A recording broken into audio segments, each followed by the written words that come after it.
कैसे के भूल गेली अपना यार के।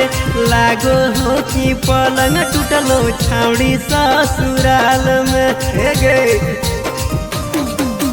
कैसे के भूल गेली अपना यार के। लागो हो कि पलंग टूटलो छावड़ी ससुराल में। सच बात मुहावा से नहीं कहलौ हौ रे।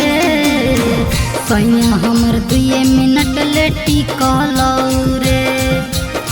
सच बात मुहावा से नहीं कहलौ हौ रे।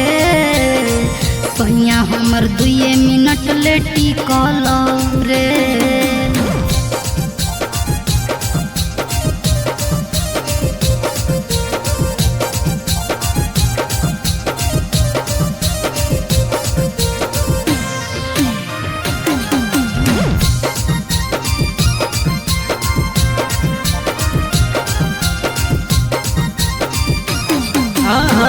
पहले से तोर हामी हलियो छाड़ी खास गए। अब कैसे करही पियावा के बर्दाश्त गए।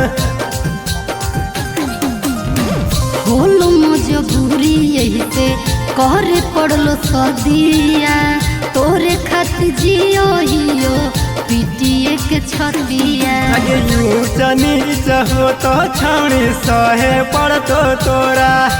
बाद में फोनवा करके ढारियो नहीं लोरा। अगे ऊंच नीच हो तो छाड़ी सहे पड़तो तोरा।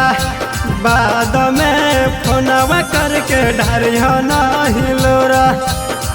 सच बात मुहावा से नहीं कहलौ हौ रे। सैया हमर 2 मिनट लेटी कहलौ रे। हाँ सच बात मुहावा से नहीं कहलौ हौ रे।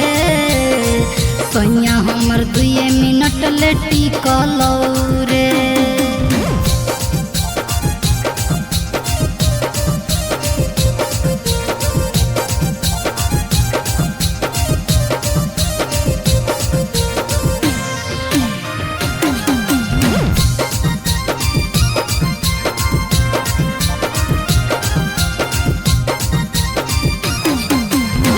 करी हो तो खुश छौड़ी सदियों के बाद गे।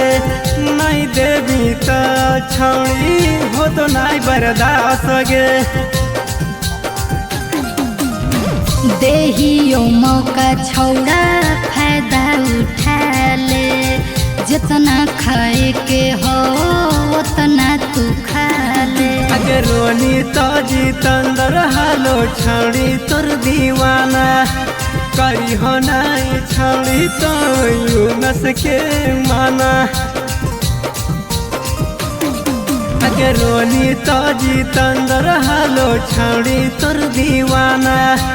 करी हो नहीं छौड़ी तो यूनस के माना। सच बात मुहावा से नहीं कहलौ हौ रे। सैया हमर 2 मिनट लेटी कहलौ रे। हाँ सच बात मुहावा से नहीं कहलौ हौ रे। सैया हमर 2 मिनट लेटी कहलौ रे। एक बार दे देगे।